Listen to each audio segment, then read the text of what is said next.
Everyone, അപ്പം എല്ലാവരും model എക്സാമിന് വേണ്ടിയിട്ട് അടിപൊളിയായിട്ട് പ്രിപ്പയർ ചെയ്തുകൊണ്ടിരിക്കുകയായിരിക്കും അല്ലെ. സോ ആ ഒരു പ്രിപ്പറേഷൻ ഒന്നുകൂടെ ഒന്ന് ബൂസ്റ്റ് ചെയ്യാൻ വേണ്ടിയിട്ട് +1 അക്കൗണ്ടൻസിൽ ഇമ്പോർട്ടന്റ് ആയിട്ടുള്ള കുറച്ച് 1 മാർക്കിന്റെ ക്വസ്റ്റ്യൻസ് ആണ് ഈ ഒരു വീഡിയോയിലൂടെ നമ്മൾ ഡിസ്കസ് ചെയ്യുന്നുണ്ടായിരിക്കുക. സോ ഓരോ ക്വസ്റ്റ്യൻസും ഇവിടെ കാണുമ്പോൾ നിങ്ങൾ എന്തായിരിക്കും അതിന് ആൻസർ വരിക എന്നുള്ള കാര്യം മനസ്സിലൊന്ന് പറഞ്ഞു നോക്കി നോക്കാം. ഓക്കെ, നമുക്ക് ക്വസ്റ്റ്യനിലോട്ട് പോകാം. നമ്മുടെ ഫസ്റ്റ് ക്വസ്റ്റ്യൻ ആണ്, the person who owes money to the business is known as. To the business ആണല്ലേ, ബിസിനസിനോട് കൊടുക്കാനുണ്ട്, ബിസിനസ്സിലേക്ക് കൊടുക്കാനുണ്ട്. ഓക്കെ, ആരെങ്കിലും ബിസിനസ്സിലേക്ക് പൈസ തരാനുണ്ടെങ്കിൽ അവരെ നമുക്ക് എന്താ വിളിക്കാനായിട്ട് പറ്റുക? Yes, debtor.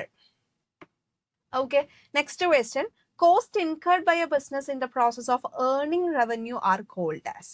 ഓക്കെ, അതായത് റവന്യൂ ഏൺ ചെയ്യാൻ വേണ്ടിയിട്ട് ബിസിനസ് ഉണ്ടാകുന്ന കോസ്റ്റ്, അതിനെ നമുക്ക് എന്ത് വിളിക്കാം? എക്സ്പെൻസസ് എന്ന് വിളിക്കാം. ഓക്കെ, ഇനി next question, tax that levied on the interstate supply of goods and services in India is. ഇപ്പോൾ നമ്മൾ ടാക്സിന്റെ കേസ് നോക്കുകയാണെങ്കിൽ, GST നോക്കുകയാണെങ്കിൽ 3 കമ്പോണൻസ് ഉണ്ട് അല്ലെ. എന്തൊക്കെയാണ്? CGST ഉണ്ട്, അതുപോലെ തന്നെ SGST ഉണ്ട്, അതുപോലെ തന്നെ IGST ഉണ്ട്. ഓക്കെ, ഇതിനകത്ത് ഇന്റർസ്റ്റേറ്റ് സപ്ലൈ എന്നാണ് പറഞ്ഞിട്ടുള്ളത്. അതായത് 2 സ്റ്റേറ്റുകൾ തമ്മിൽ, for example Karnataka and Tamil Nadu. Okay, അപ്പൊ ഈ 2 സ്റ്റേറ്റ് വരുമ്പോൾ എന്താണ് അവിടെ അപ്ലിക്കബിൾ ആകുന്നത്? IGST ആണ്, ദാറ്റ് ഈസ് ഇന്റഗ്രേറ്റഡ് GST ആണ്. ഓക്കെ, വിത്തിൻ ദ സ്റ്റേറ്റ് ആണെങ്കിൽ, വിത്തിൻ ആ സ്റ്റേറ്റ് ആണെങ്കിൽ നമ്മൾ എന്ത് ചെയ്യും? CGST ആൻഡ് SGST ചാർജ് ചെയ്യും.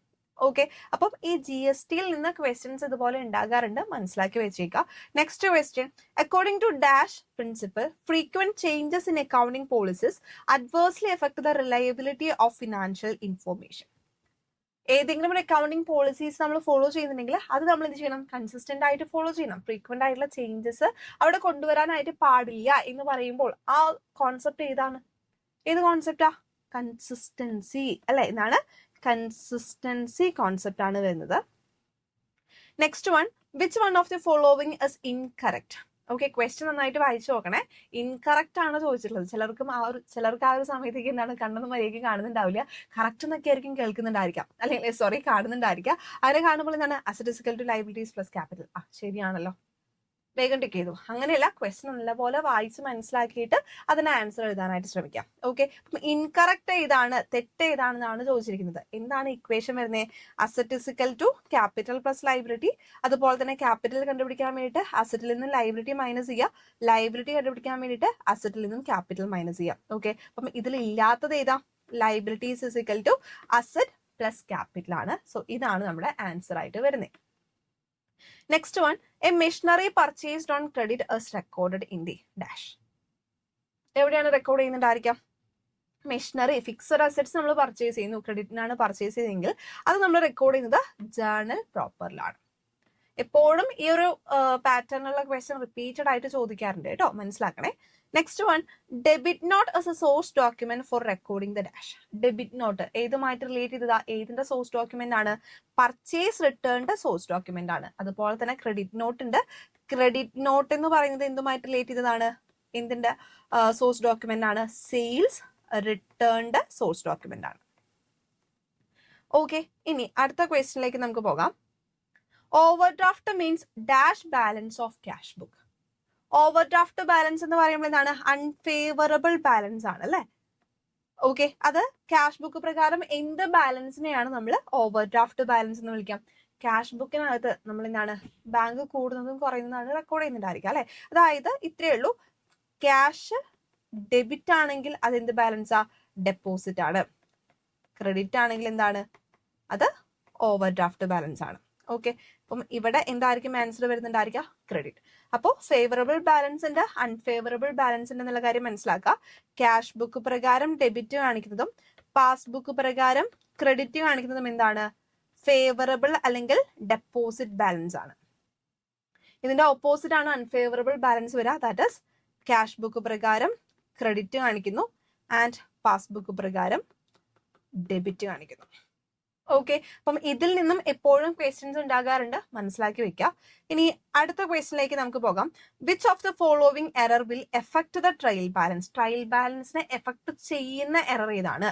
അതായത് ഈ എറർ ഉണ്ടെങ്കിൽ ട്രയൽ ബാലൻസ് എന്താണ്? ടാലി ആകത്തില്ല അല്ലെ. എന്തൊക്കെയാണ് നമുക്ക് തന്നിരിക്കുന്ന option? Error of complete omission. നമ്മൾ കംപ്ലീറ്റ്ലി ഒമിറ്റ് ചെയ്തിട്ടുണ്ടെങ്കിൽ എന്താ? ട്രയൽ ബാലൻസിന് അത് എഫക്ട് ചെയ്യില്ല, ടാലി ആയിരിക്കും. എറർ ഓഫ് പ്രിൻസിപ്പൽ, അവിടെ ഡെബിറ്റും ക്രെഡിറ്റും നമ്മൾ വിട്ടുപോവാണ് അല്ലെ. അതായത് ആ പ്രിൻസിപ്പളിനെതിരാണെങ്കിലും ഈവൻ പ്രിൻസിപ്പളിൽ നമ്മൾ നോക്കിയില്ലെങ്കിൽ കൂടിയും എന്താണ് അത് ഡെബിറ്റും ക്രെഡിറ്റും ഈക്വൽ ആയിട്ടായിരിക്കും വരുന്നുണ്ടായിരിക്കുക. അതുകൊണ്ട് തന്നെ അവിടെയും ട്രയൽ ബാലൻസിനെ എഫക്ട് ചെയ്യുന്നുണ്ടായിരിക്കില്ല. കോമ്പൻസേറ്റിംഗ് എറേഴ്സോ അതും എഫക്ട് ചെയ്യുന്നുണ്ടായിരിക്കില്ല. അപ്പോൾ ഏതായിരിക്കും ട്രയൽ ബാലൻസിനെ എഫക്ട് ചെയ്യുന്ന എറർ ഓഫ് കമ്മീഷൻ ആണ്. ഓക്കെ, അടുത്ത question, trial balance was prepared to. എന്തിനാണ് ട്രയൽ ബാലൻസ് പ്രിപ്പയർ ചെയ്യുന്നത്? ascertaining the arithmetical accuracy of ledger account, locating errors, help in the preparation of final account. എന്താണ് all of the above അല്ലെ. എല്ലാതും trial ബാലൻസിന്റെ objective ആണ്. ഇത് നമുക്ക് 3 മാർക്കിന്റെ question ആയിട്ടും ചോദിക്കാറുണ്ട്, പഠിച്ചു വെച്ചേക്കാം. Next one, under the dash method depreciation goes on reducing from year two year. ഓരോ വർഷം കഴിയും തോറും എന്താണ് ഡിപ്രിസിയേഷൻ എമൗണ്ട് കുറഞ്ഞു കുറഞ്ഞു കുറഞ്ഞു വരുന്നു. അത് ഏത് മെത്തേഡാ? ഏത് മെത്തേഡായിരിക്കും വരുന്നുണ്ടായിരിക്കാം? Yes, written down value.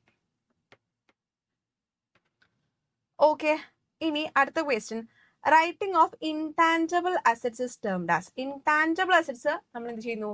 Right of ചെയ്യുന്നു. അതിന് നമുക്ക് എന്ത് വിളിക്കാനായിട്ട് പറ്റും? അമോർട്ടൈസേഷൻ.